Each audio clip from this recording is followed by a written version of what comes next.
then went to work in a big city firm as an accountant, but then decided to leave that, took a 4-year break to come back to Cambridge and do a PhD in medieval science. And he now has gone back to his accountancy firm, and he tells me he's writing a book on tax at the moment, as well as thinking up a plan for his next book on science and religion. I have to tell you that actually, no, people probably don't know this about me, but I am a non-executive director and 50% shareholder in a very, very small tax and accountancy firm. So, there is obviously mileage in science and religion and tax and accountancy, so perhaps that's the way to go. Anyway, James is going to talk to us about the relationship between science and religion in its historical perspective. Thank you, James. Thank you. And it's great to be back in Cambridge, back at Faraday Institute.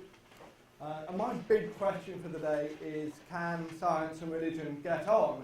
And I hope it's not too much of a spoiler to say, well, yes they can, but they don't always. So what has been the historical relationship between science and religion? And that's actually quite a hard question, not least because the concepts of science and religion are very wide and very fluid. The science that we have today, modern science, is essentially a 19th century invention. It's very different from the way science was in, say, the ancient and medieval worlds. And of course, religion covers a multitude of different kinds of belief systems, those that involve God, like Christianity, Islam, Judaism, and those that don't really, like Buddhism. But nonetheless, for many people, there is this idea that science and religion have been in conflict, and also that religion has essentially held back the progress of science.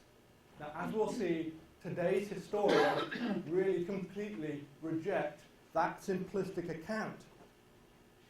So what I'm going to do is firstly have a closer look at what we call the conflict myth, and then take you on a whistle-stop tour through a few different periods of history to see how the relationship between science and religion has changed. But first of all, let's take a closer look at the conflict myth. Now, I got an email from a high school student in the US the other day asking me, she found my name on the internet, for some examples of the conflict between science and religion. So I sent her back a link to one of my articles saying that that really wasn't the right way to be thinking about it, and I never heard anything from her again. The modern idea of the conflict myth really does start with two authors, American authors, from the 19th century. John William Draper, who wrote a book called The History of the Conflict Between Religion and Science, which, take it from me, is a very bad book indeed. It's not very long, but you still have to get halfway through it before you get to any science at all. But it was, despite that, really extremely influential. From an academic point of view, the much larger and much better footnoted tome by Andrew Dixon White, The History of the Warfare of Science with Theology in Christendom, was a much more formidable undertaking, and it was he really who gave the idea that science and religion have been in conflict the academic respectability which it enjoyed really up until around about the 1960s, 1970s. P.H. Huxley was also someone who believed very strongly in the idea that there was a conflict. Huxley, of course, was Darwin's bulldog, but he was interesting that he was one of the first professional scientists in the 19th century, and he wanted science to stop being some sort of amateur hobby for clergymen, which is a bit of a cliche itself, but was in fact the case that very many clergymen were members of the Royal Society, for example, in the first part of the 19th century. And as Huxley wrote in his review of The Origin of Species, extinguished theologians lie about the cradle of every science as strangled snakes beside that of Hercules. And Huxley here was making the point that For him, science was a new thing which was going to take over from religion as the way that right-thinking men and women thought. But much of the evidence which was presented for the conflict thesis, particularly by Draper and White, turned out, on closer examination, to simply be untrue, or at the very least, exaggerated. I'd like to run through just a few of these myths, because they are still brought up really quite often. I suppose the most famous myth about science and religion is that the church used to teach that the earth is flat. Indeed, many people seem to believe that everybody in the Middle Ages thought that the earth was flat. And I can assure you, in fact, they didn't. And when Columbus set sail towards the New World, both he and his crew and everybody he left behind in Europe was perfectly aware that the earth was a globe.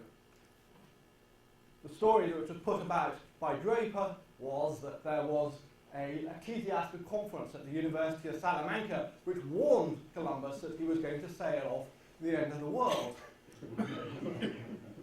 In fact, there was such a conference, but ecclesiastical bishops, they warned Columbus quite rightly that the earth was a lot bigger than he thought it was, and he and his crew were going to be stuck in the vastness of the ocean where they would die horribly of thirst. And in fact, that's completely true. Nobody knew that the Americas were there, and if they hadn't been, Columbus would certainly never have made it home. Some of the other myths make a little bit more sense. I suppose the idea that the church tried to ban lightning rods, that's one of Andrew Dixon White's favourites, and he dug up some quotations from a Boston pastor who was explaining to his flock that they shouldn't put a lightning rod on their church because lightning can cause earthquakes. It wasn't, I should hasten to add, that he was worried that God's prerogative to strike down anyone he felt like would be interrupted by placing lightning rods on tall buildings. But in fact, lightning rods are a slightly counterintuitive thing. They're designed to attract the lightning towards your building, and that doesn't necessarily sound like an immediately good idea. But in fact, lightning rods, once it had been proven that they worked, were adopted by churches really quite quickly. Another myth is that the church tried to ban zero, and as recent as the year 2000, Charles Seath wrote a book called Zero, the Biography of a Dangerous Idea, without ever quite realising that his central thesis had no factual foundation. But that's not quite true. We do know, for example, that in 1299, the Florentine Union of Bankers banned the use of Arabic numerals. And the reason for that was that back then, when Arabic numerals first started to be used, there was no agreement about which numeral was supposed to correspond to which number. And that meant that filling out your tax return, and I'm glad I got tax in here somewhere, was something which was very hard to get right. In fact, even to this day, our symbol for zero is the symbol for 5 in countries in the Middle East. My favourite, because it's probably the most ridiculous of the myths, is the idea that Pope Callistus III excommunicated Halley's Comet. You still hear this seriously said, and you would really think that popes had better things to do than go around excommunicating comets. It's based on a misreading of a contemporary chronicle about the Turks in the 15th century. It's also said, and there's a little bit more truth to this, that the church tried to ban human dissection. Now, in fact, dissecting human bodies is forbidden in almost every culture in history. The ancient Greeks thought it was abhorrent. The Romans wouldn't let you do it. In the Islamic Golden Age, it was equally forbidden. It only began to become acceptable during the Middle Ages. In fact, in the 13th century in Italy.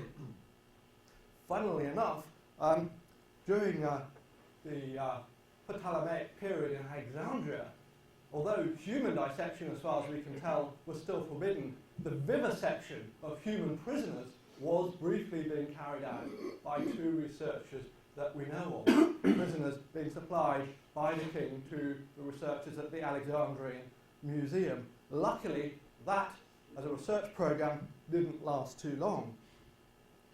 But it was in fact the case that in 1300 the Pope issued a decree against the boiling of bodies, human bodies. And the reason this was happening was that when a crusader died out on crusade, he wanted to have his bones shipped home to the family vault.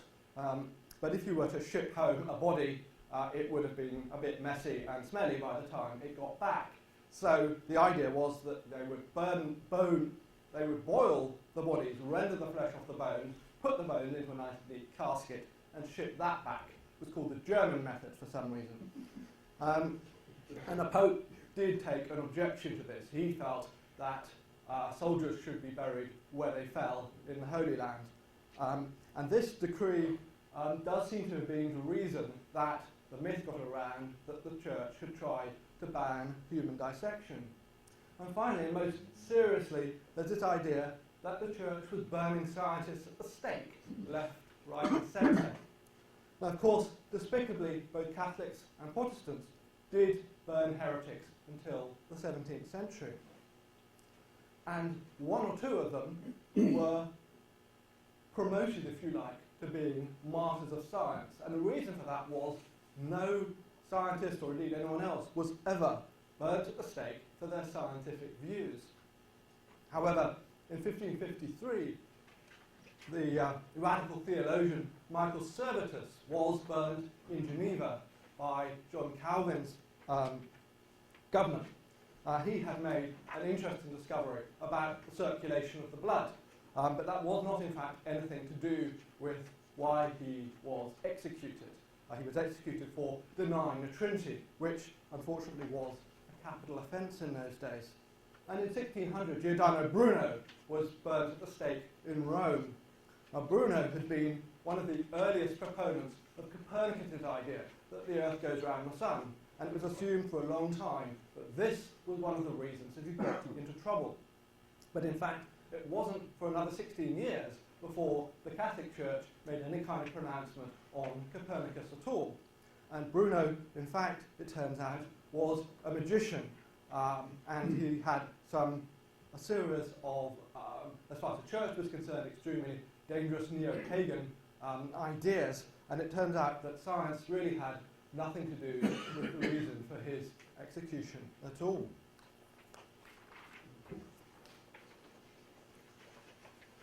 So the conflict is probably not the right way to describe the relationship between science and religion.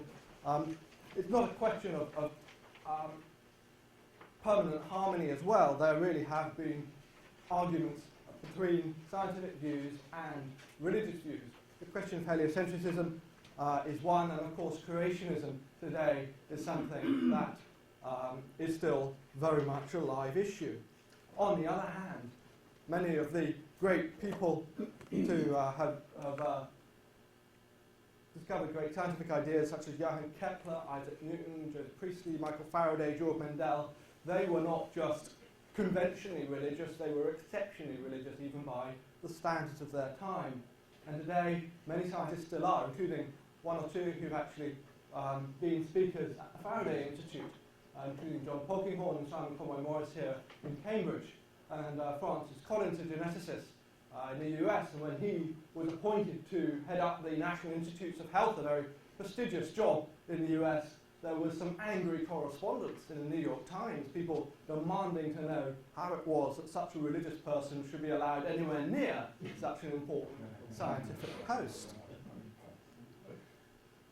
So I think that religion and science are in something close to a creative tension, because religion is often able to provide different ways of thinking. It also provides an inspiration for very many scientists, particularly people like Johann Kepler, whose work was very much inspired by his attempts to understand a universe which was worthy of the God which he thought had created it. And finally, I think that religion has provided metaphysical justification for doing science, reasons for doing science, but also reasons that it's actually worthwhile trying to investigate nature, why science works at all. So I'd just like to rush through 5 particularly interesting periods in the relationship between science and religion.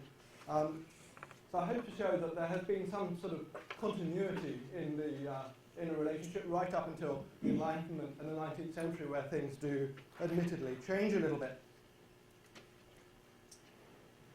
Now, we had this vision, I suppose, of ancient Greece, of lots of very learned people in togas running around thinking deep thoughts. And there is the idea that Greece was something of a rational society, which hasn't even been overturned by Dodd's seminal book, The Greeks and the Irrational. In fact, the Greeks were extremely religious, but as far as they were concerned, religion was more a question of practice rather than a question of dogma. What mattered was what you did, not what you thought. So when we see cases of there being trials for impiety or atheism in ancient Greece, it's usually because people are introducing new gods, they're not paying proper respect to the gods, rather than that they're having a theological dispute. And it's also the case that the Greeks abandoned the idea to some extent of the creation myth, and they came up with their own scientific myths, if you like, about where the world came from. The pre-Socratics had all sorts of wonderful ideas about the world being made of air, the world being made of water, the 4 elements, of course, which lasted for centuries and centuries and centuries. And as far as the Greek philosophers were concerned, science was something which underpinned their rather more important ethical and political theories. So a philosopher like Epicurus, he invented a science which was atomistic and it was materialist and it was mechanical. And the reason that he did that was he wanted to show that human beings were free and that they didn't have anything to fear from the supernatural. So he postulated a world where the supernatural simply didn't exist. The great philosopher Aristotle, he produced a system of science which dominated the Western world for close to 2,000 years. But I think the reason that he did it was that he wanted to understand the world in a way that made his ethical systems make sense. So for Aristotle, the world is teleological.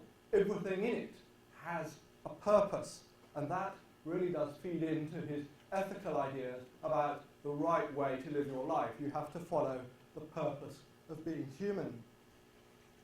And one of the consequences of this was there was a huge number of different Greek scientific ideas and very little agreement about them. There was no experimental tradition, for example, to show who was right or who was wrong. They weren't testing their ideas against the real world. They were testing their ideas against other philosophical and theological ideas. So that meant that someone like Aristotle, genius as he was able to say that heavy objects fall faster than light ones when it takes around about 30 seconds to prove that that it isn't true and that they both fall at the same time. He believed that maggots were spontaneously generated from rotting meat. Again, it doesn't take very long at all to prove that that's not the case. He thought vacuums were impossible. He just came up with so many ideas because he never really got his head around the idea that simply rational speculation on its own was not going to be sufficient to understand the world. But there was great success in Greek mathematics, and the reason I think that was that you don't need to do experiments to prove that a mathematical theorem was correct. So progress could be made, problems could be ticked off. And there was a very close relationship between mathematics and religion in the ancient Greek world as well. Pythagoras, for instance, or at least his followers, postulated a universe which was in harmony. They had the idea of the music of the spheres. And this was really one of the bases for their later religious ideas. This was picked up by Plato. He thought that mathematics presented a vision of the universe of perfection, which was at a higher plane than the world that we have to actually live in. And he used mathematics as an example of the way that philosophy can raise the mind above mundane things. And then along came the Christians. I hope I've said enough to convince you that Greek science was not on the cusp of some sort of scientific revolution before the wicked Christians came along and snuffed it all out with the Dark Ages. In fact, historians generally think that Greek science had reached its apogee before Christianity became a major force in the Roman Empire. The Christians didn't delay or prevent some pagan scientific utopia, but they did have serious issues with quite a lot of pagan science. And the reason for that, I think, was, as we've seen, pagan science was intended to support pagan philosophy and pagan religion. It wasn't some disinterested study of the natural world. So we do know, for instance, that Justinian, who we can see here, closed the school of Athens notoriously in around about 529 AD. And this is often painted as the end of ancient science. Well, it wasn't. Somebody like John Philoponus, a Christian in fact, was producing extremely important work in Alexandria after this date. And besides, the pagan Romans had actually closed down Plato's academy when they invaded Greece in the 1st century BC. The academy which Justinian closed down was a refoundation centuries later by Neoplatonic mystics. It had almost nothing to do with Plato at all. In Alexandria, we know the tragic story of Hypatia, a recent film about her death at the hands of a Christian mob. But what we don't generally hear is that the violence that she was caught up in, of course political violence, was not an uncommon thing in the ancient world, was in fact between a Christian bishop and a Christian governor. It wasn't in fact a religious dispute at all. And something I think we do need to remember is that science in the ancient world was always a real minority pursuit. There was almost no science, for instance, to be found in the papyrus which had been uncovered in Egypt. That's all literary works where we recognise what they are at all. Not very many people were doing science, and it's actually quite surprising the sheer quantity of ancient Greek science which was transmitted to us through the manuscript tradition, both via the Byzantine Empire and through the Islamic world translated through Arabic. And this was all picked up during the 12th and 13th century by Christians in Western Europe during the Middle Ages, which I think is a particularly misunderstood period, because it wasn't a time, I think, of religious backwardness and foolish superstition. So, for example, some of the ways that, in fact, the Middle Ages took science and took it very seriously is the fact that, as far as the church was concerned, if you wanted to study theology, if you wanted to study the Bible, you first had to spend 4 or 5 years studying subjects like maths, natural philosophy, as well as grammar and philosophical ethics. And that meant that students during the Middle Ages were exposed to far more and far more advanced science and mathematics than had ever happened in the ancient world. And the places that they were studying this were the universities, and this was a new kind of institution invented during the Middle Ages. The universities were self-governing corporations, and they were very, very good at using their clerical status to safeguard their intellectual freedom. Now, of course, Cambridge is an excellent example of a medieval university, and also an excellent example of the way that the universities were quite happy to simply walk away from where they were working and re-find themselves somewhere else. Cambridge, although people in Cambridge don't like to mention this all that often, was actually an offshoot of another university somewhat to the west of here called Oxford, which was where there had been a big argument between Town and Gown over the murder of a student's mistress. And following that, a number of students and masters moved to Cambridge, where they got a welcome and founded another university in 1209, or so shortly thereafter.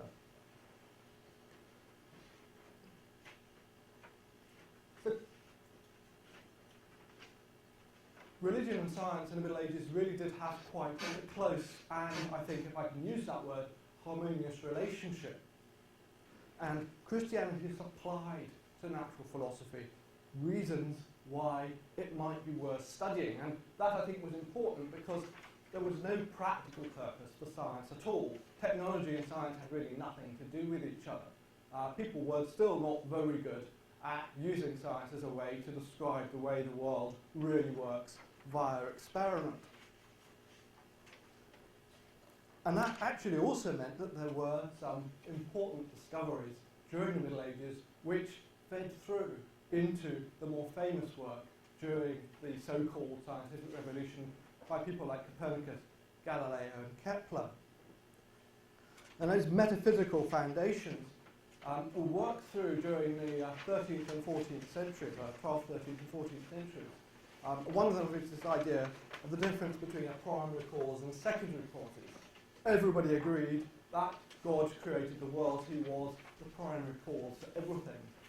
But he ordained certain natural laws, and those natural laws were the secondary causes which actually cause the way that things work in the world on a day-to-day basis, and it's those causes which the natural philosopher can study. And that's worth doing because, as far as the Christian is concerned, nature is the product of a loving and rational God, and that means nature doesn't deceive us. Nature has got to be intelligible. And you don't have to worry about miracles either, because a miracle by its very nature is a departure from the laws of nature. So you have to have laws of nature before you can even recognise what a miracle is. Now, of course, Christians in the Middle Ages all thought miracles happened, but they didn't think that they were going to be something so commonplace that it made scientific study impossible.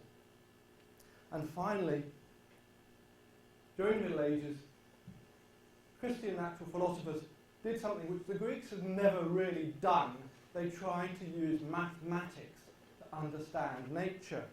And if I can just briefly read out a quotation from John Bradwardine, who was a mathematician at the University of Oxford in the 14th century, and in fact later in his career became Archbishop of Canterbury. And mathematics, he wrote, is a revealer of every genuine truth, for it knows every hidden secret and bears the key to every subtlety of letters. Whoever then has the effrontery to pursue physics while neglecting mathematics should know from the start that he will never make his entry through the portals of wisdom. And it is actually one of the keys to modern science that maths does describe the real world. And that was something which isn't actually all that obvious when we think about it, why that should be the case. So there were significant scientific achievements during the Middle Ages. For example, in Paris in the 14th century, Nicolas Rem and Jean Buridan did work on relative motion, and they established that if the world is moving, we won't be able to feel it. And that left the door open for Nicholas Copernicus to come along and say, well, actually, the Earth is moving. And he used exactly the arguments which had been prepared by Buridan and Rem in the 14th century. Buridan is also famous for impetus theory, which came very close to the modern version of Newton's law on the conservation of momentum. Human dissection we've already discussed, and was during the Middle Ages, although this isn't strictly a scientific matter, a good deal of technological advance in agricultural productivity, the mechanical clock, spectacles, weaponry, and they were particularly open to outside ideas. For example, printing, the compass, paper, gunpowder, all came from the East, but they were perfected in the West. And finally, the mean speed theorem. And the mean speed theorem is simply a mathematical description of how an object moves under constant acceleration. And it was first developed by William Heytesbury, who was a mathematician at the University of Oxford in the early 14th century. And I've just put together an early manuscript version from Nicolas Rem, who I mentioned just now, one of the first printed copies of William Heytesbury. This is a book which we know Galileo read when he was a student at the University of Pisa. And finally, Galileo's own seminal dialogue concerning two new sciences, which for centuries was considered to be the place where the mean speed theorem had first been set out, but in fact we can see it went back 200 or 300 years before Galileo set it down.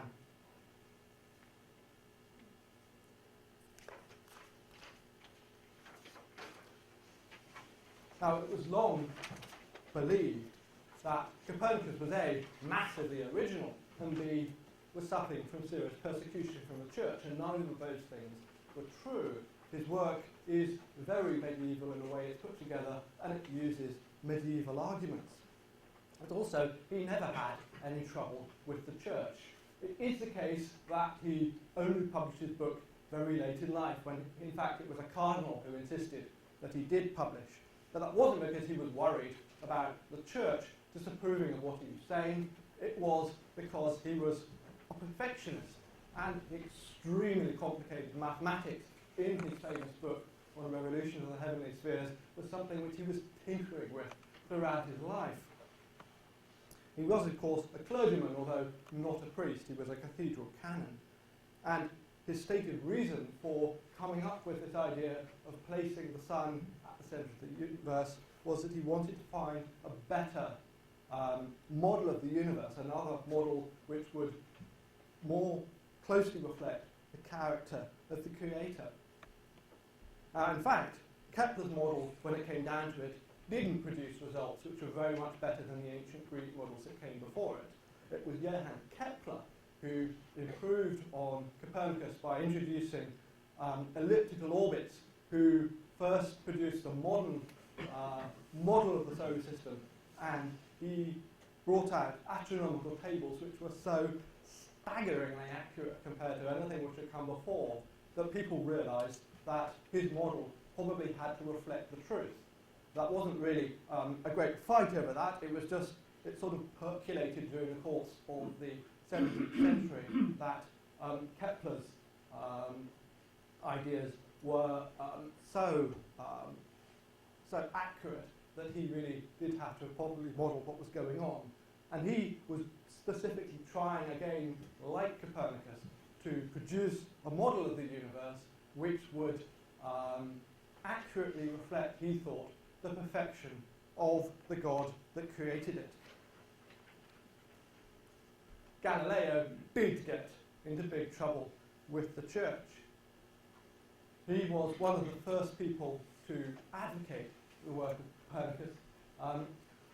But unfortunately for him, during 1616, the Catholic Church worried about how theologians were using heliocentrism as a way of interpreting the Bible in a figurative way, and really feeling very defensive about Protestant biblical literalism, that they banned the teaching of heliocentrism. Galileo agreed that he wouldn't try and teach it anymore. But then the close friend of his, Pope Urban VIII, became Pope, and Galileo imagined that this meant that he would be in a position to flout the Church's ban. So when he produced his dialogue on the two chief world systems, it was in fact initially passed for publication by the Inquisition because they thought that it had papal blessing. But then the Pope actually read it, and he thought that Galileo was insulting him, and that one of the arguments that they talked about in the Vatican Gardens was being put into the mouth of a foolish character in a book, somebody called Simplicius, and that this was poking fun at the Pope. Poking fun at the Pope, incidentally, in the 17th century was a no-no. You did not do that, particularly if you lived in Italy. So then Galileo was put on trial, really to try and assuage the papal ego. Following his trial, he wasn't imprisoned or tortured, although for a long time it was assumed that he was. In fact, there were good reasons to think he was, because the Pope had actually put about the idea that he had been tortured, although he hadn't been, and placed under house arrest for the rest of his life. And it's ironic that his most important book on two new sciences was actually written and published while he was under house arrest. And Galileo was one of the heroes for the philosophers of the Enlightenment. And this really is where many people imagine we start to see a divergence between science and religion. Many of the most famous writers of the Enlightenment, Voltaire, Diderot, D'Alembert, they were all materialists, atheists, or deists. But what's interesting is that the great scientists of the 18th century, the people who we name our theories after, they tended to be devout, if sometimes rather unconventional, Christians. We'll meet a couple of them later.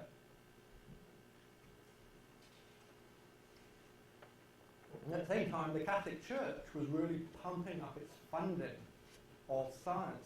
John Helbron, in a famous book that came out a few years ago, The Sun and the Church, thought that the Catholic Church had been responsible for more scientific funding than any other institution in the history of the world, at least until very modern times.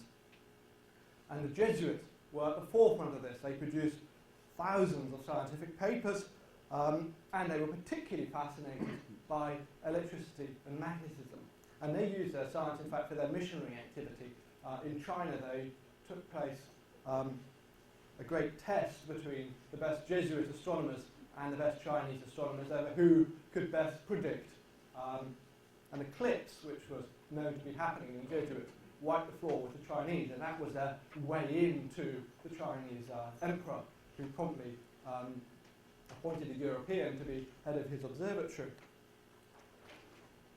But the Enlightenment philosophers were pretty much like everybody else, using science as a way to support their own philosophical and ethical ideas, and as a way to bash the church, which they thought was and probably rightly, I have to say, a conservative force which was supporting the ancient regime.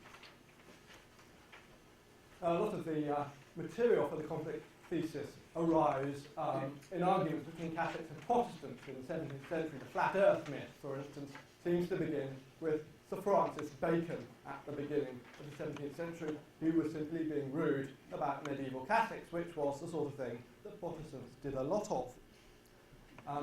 And then during the Enlightenment, as I've said, anti-clericalism was one of the main reasons that Enlightenment writers were attacking the church, and they wanted to show that the church was an obstacle to social progress, and they wanted to show that science was, which they thought was progressive, was on their side. So in the great encyclopedia, which was produced in 18th century France, there were plenty of potted histories of science showing that science was overcoming religion. It was a way of attacking the church at one remove and doing it in a safe way. Which actually takes us to one of the saddest ironies in the history of science, because although nobody was ever burnt at the stake for their scientific ideas, the one great scientist who has been executed was, well, the founder of modern chemistry, Antoine Lavoisier, who was guillotined in 1794. Lavoisier was an Orthodox Catholic, and his killers were the ferociously anti-clerical Jacobins during the French Revolutionary Terror. Now, his death had nothing to do with science or religion either. It was, in fact, because Lavoisier was a tax farmer, and there I go again. But most of the famous scientists of the Enlightenment period were, in fact, very religious men, but they weren't always Orthodox Christians. Isaac Newton was an Arian. He denied the Trinity and the co-equality of Christ and God the Father, but he was devoutly religious, and he spent as much time on theology and biblical chronology as he did on physics. Joseph Priestley, who, if you're English, discovered oxygen, Lavoisier, of course, did it if you're French, was a dissenting minister, and he was a Unitarian as well. He was also involved in radical politics, and in fact managed to cause a riot in Birmingham in 1794 for being too sympathetic about the French Revolution. And in the 19th century, Michael Faraday was an extraordinarily devout man, a member of a sect called the Sandemanians, who were extremely ascetic, and he, despite his great celebrity and fame, did his best to eschew politics and honours. Even today, you sometimes hear him being referred to as Sir Michael Faraday, but in fact, he constantly refused to receive a knighthood. But in the 19th century, things did change in a relationship between science and religion, and a lot of us seem to imagine that this had something to do with evolution. Now, evolution was an idea which, of course, is associated with Charles Darwin, but it was also something which had been developing in the decades leading up to his work. It had been discussed for quite a long time that the Earth was obviously much older than the Bible suggested, and this didn't cause really much controversy as you might expect. The Frenchman Jean-Baptiste Lamarck came up with an evolutionary theory, the inheritance of acquired characteristics in the early 19th century. And he thought, for example, that a giraffe's neck grew longer as he tried to reach higher and higher leaves, and then the long-necked giraffe would have children with longer necks. And that's not true. Obviously, if you lose a leg, you don't end up with one-legged children. But Lamarck's idea definitely was an example of the way that evolution was already in the mix during the early 19th century. Erasmus Darwin, who was, and I've forgotten, he was either Darwin's uncle or grandfather. Grandfather, we're from Lichfield. Yeah. Also put forward an evolutionary theory in his poem, The Temple of Nature. Actually, Erasmus Darwin was one of the last people to present a scientific theory in poetical form, which I think is a great pity. But his last work, his most important work, The Loves of Plants, was satirised as The Loves of Triangles, and as a result, the genre never really quite recovered. And finally, in 1844, Robert Chambers anonymously produced Vestiges of Creation, which was another evolutionary theory. It was extremely controversial, but it was controversial, I suppose, in a way that genetical determinism is controversial rather than something that people were trying to ban. So when Darwin came along and produced his Origin of Species in 1859, what he'd done was produce a mechanism for evolution rather than invented the idea of evolution himself. And his book, of course, was controversial, but it wasn't banned, it wasn't even placed on a papal index, and being placed on a papal index in those days was not all that difficult. And the main controversy over Darwin's work wasn't evolution, or indeed even natural selection. The controversy was whether human beings had evolved from apes, and this was something that people just found very difficult to grasp. And that, in fact, was what the Scopes trial of 1925 was all about. Evolution itself wasn't what was this issue. What was at issue was whether you were allowed to teach that human beings themselves had evolved from the lower animals. And the Scopes trial is, in fact, a bit of a legend itself. The trial was deliberately set up by the townsfolk of Dayton, Tennessee, in an attempt to put their town on a map. And boy, did they succeed. Two very high-profile advocates came and took the two sides, the prosecution and defence and trial. William Jennings Burrow was prosecuting, Clarence Darrow was defending. And it's often forgotten, in fact, that Bryan won the case and John Scope was found guilty of teaching human evolution and fined, which isn't all that surprising because he was teaching human evolution and wasn't making any kind of secret of it.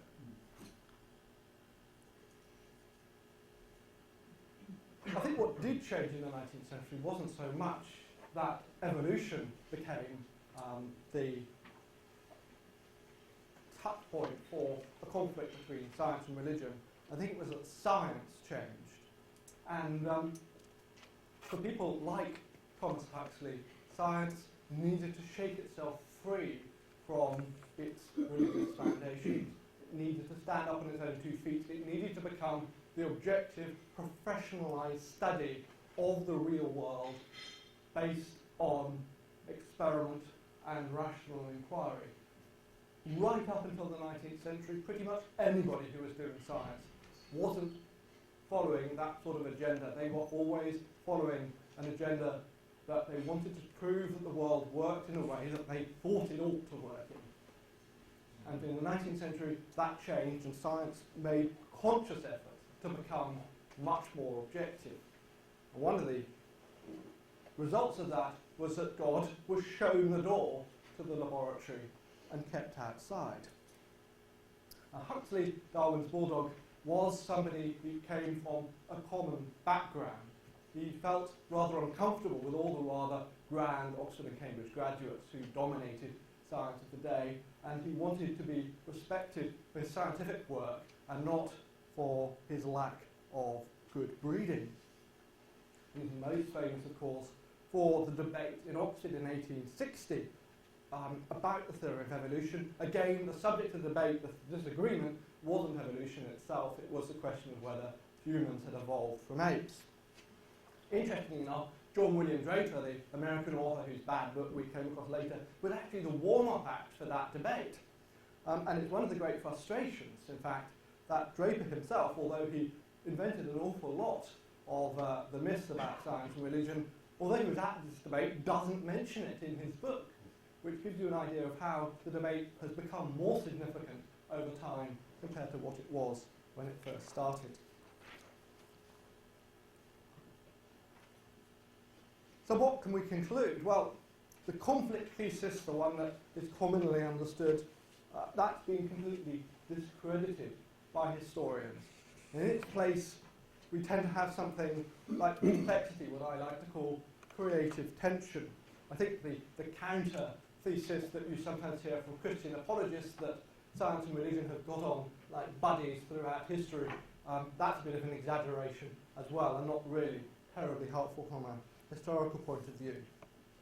Because I think we have to examine historical events in the context of their own times. We can't use our own modern categories of science and religion to try and understand them. And we then realise, I think, that many of the so-called conflicts between science and religion, and indeed many of the occasions when they got on, were proxies for other motivations. That science and religion were being put out in front by people who had other axes to grind.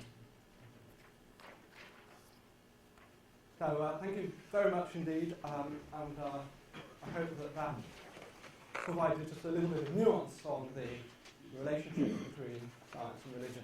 Thank you.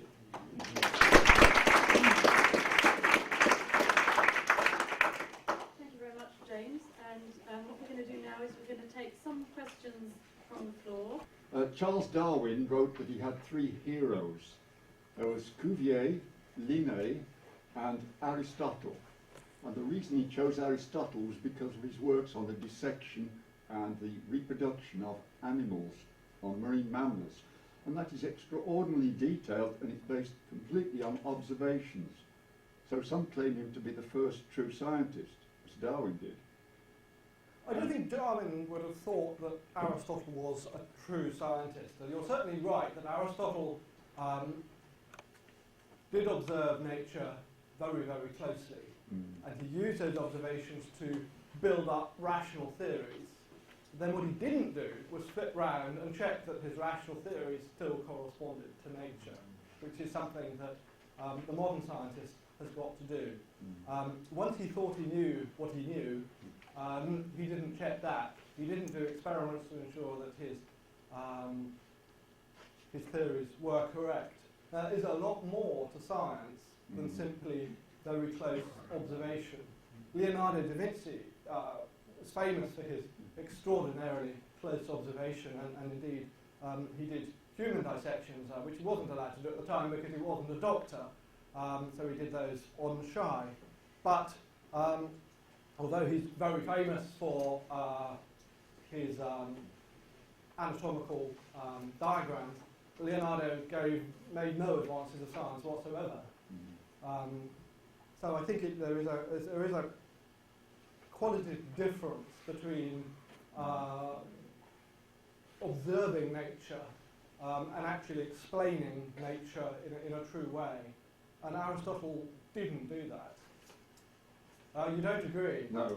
So you think that science can simply be observation on its own? He was looking for functions. He wasn't just recording. Absolutely. He believed that everything had a purpose. No, I mean Teleological the believer. physical. These were the works he first did when he was a young man. Darwin. And he was, no, Aristotle was looking for the functions of these organs that he was seeing. And likewise Theophrastus, his successor at the Academy, who wrote 2 volumes on plants. And there wasn't a volume that followed in the next millennium until the Renaissance. So the Greeks were starting true science. I think this is, if I may be so bold, I think that this is what a lot of people do understand about Greek science. They look at its achievements and they think, wow. But when you look behind why Aristotle was doing what he was doing, and his successors as well in the Lyceum, what they were doing does not correspond to what we understand as modern science. It's a fantastic piece of observation, a fantastic piece of theorising. But you see, Aristotle, despite all his work on functions, on the fact that he wanted to try and find a purpose for everything because that was the way he thought the universe worked, didn't do something so simple as to try and understand how putrefaction worked. Now, what he could have done, if he wanted to, or rather if it had entered into his head, was he could have put his rotting fish in a box and covered it with gauze, and put another one next to it which wasn't covered in gauze. He would have found maggots would have appeared in one and not in the other. And that would have destroyed his theory that maggots appear automatically as a function of putrefaction. He didn't do that because he thought, by observation, maggots always appear when you leave rotting fish lying around. One doesn't have to do an experiment to find that out. Observation on its own, therefore, is not enough to discover scientific truths about the real world. The world is just too complicated to do that. One question, in a nutshell, I've always found it difficult to understand what the word metaphysics means. Could you just give a nutshell description? And the other is a comment coming from Lichfield, who's very interested in Erasmus Darwin, who lived in a house in Lichfield for many years, right bang on the edge of the Cathedral Close. And that's very relevant because very little is known about Erasmus Darwin's faith and belief. But he was very concerned not to upset the cathedral authorities. So I think he's a good example of being concerned about the attitude of the clerics, not so much about the religion. Yes. Yes, well, certainly one didn't want to upset one's dinner party guests. Yes, that's right. And he had to take off that symbol that he put on his coach. I don't know whether you know that story. Oh, I don't. Well, he put on the side of his coach, which he travelled a lot as a doctor, to say we are all descended from shells. In Latin, and he had to take that off in order to keep in with the thing. Oh, I see. Yes. Anyhow, metaphysics, could you explain what that Metaphysics. Metaphysics. I find it difficult to understand what that means. Well, metaphysics, in fact, is a funny word. It's invented because Aristotle wrote a book on first philosophy and filed it next to the physics. I said, well, no one had a clue what it was about. So because it was next to the physics, it was called the metaphysics. Metaphysics means after the physics. After? Yes, he wrote it afterwards. No, it doesn't. Perhaps we should ask our philosopher team. Well, can we do an experiment and find out? I'm confused even more now. Well, metaphysics is very similar, as far as the medievals are concerned, to theology. It's a study of ultimate reality, Yeah. what the way the world really is. So in some senses, the foundation of reality, the foundation of science, the foundation of religion. It's a deeply unpopular subject in philosophy departments nowadays because it's felt to involve far too much arm reading.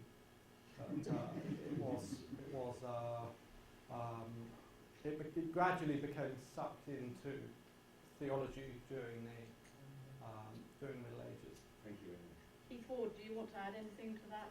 No, it's far too complicated. I do it though. Do you know what you're doing? I think we probably had an example. We were all doing it last night. Weren't we? Yeah. Thinking about overarching narratives and. But you are a theologian, so exactly the sort of person who has effectively become the metaphysicians of the modern world. Okay. Receive that as a compliment. Bruno. Thank you very much for your talk. I think it does shed light on modern science and how ways of integration. I think it's brilliant. I would like to hear from you maybe comments on more complicated science like social science, where it's a field that's so much controversy, and theology is a field that's easily avoids sometimes social science. I wonder whether some historical analysis or could be helpful to engage religion in social science. Well, I think there is a big difference between subjects where we argue about theories and subjects where we argue about facts, I suppose. You mentioned social sciences. To take the example of economics, we're quite good at microeconomics. Microeconomics is the study of how much you should pay somebody, what the rent of a shop should be. You can do experiments on microeconomics. You can produce results, and most importantly, you can make predictions. On the other hand, you've got macroeconomics, the study of policy. We're very, very bad at that. And macroeconomists get together, they argue about whether they should be Keynesians or whether they should be Austrians or whether Milton Friedman was right or somebody else. And that's kind of what natural philosophy and science was like to the ancient Greeks and indeed perhaps in the Middle Ages as well. Arguing about theories without really all that much grounding in facts. Lots and lots of observation. Macroeconomics has got vast amounts of data, but none of it really means anything. And nobody can do experiments and decide who's right and who's wrong. And that, I think, is what makes certainly social sciences so difficult, because there's the testing ground that we've got, which is human beings. They simply don't cooperate when it comes to doing experiments on them. And it's terribly, terribly difficult to produce results which are going to settle arguments. And I think that's really the difference between social sciences and what used to be called hard sciences, whether or not you can settle arguments.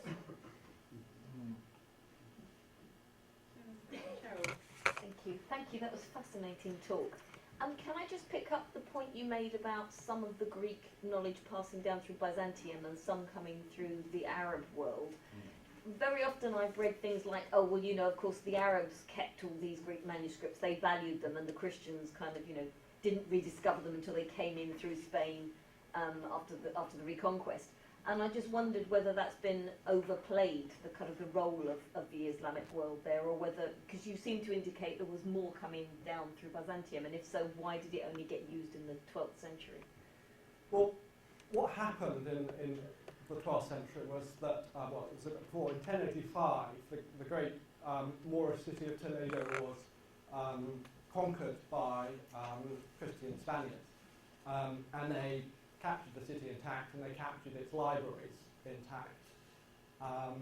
And that meant that suddenly they had all this available to them, and it did come from Arab sources. So the first time that all the Greek philosophy and science was sort of rediscovered in the West was from Arab sources.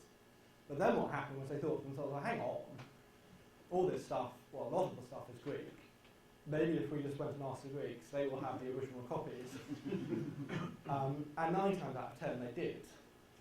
So people were going to Sicily, which had been part of the Byzantine Empire for much longer than anywhere else in Western Europe, and to Byzantium itself. Adelard of Bath, who was an English mathematician, went all the way to Syria to try and find himself an original Greek copy of Euclid. So the amount of material which was preserved in the Arab world and not in the Greek world is actually quite small. There is some stuff, but it's not all that much. But it is the case that the Western Christians got hold of the Arabic stuff first, and only later did they go and realise that they could get hold of the Greek versions as well. Thank you. Okay, James, I think we'll say thank you very much for your lecture. It was absolutely stimulating and answering the questions. And there's opportunity to write other questions on your bit of paper if you haven't had them answered. So let's thank James again.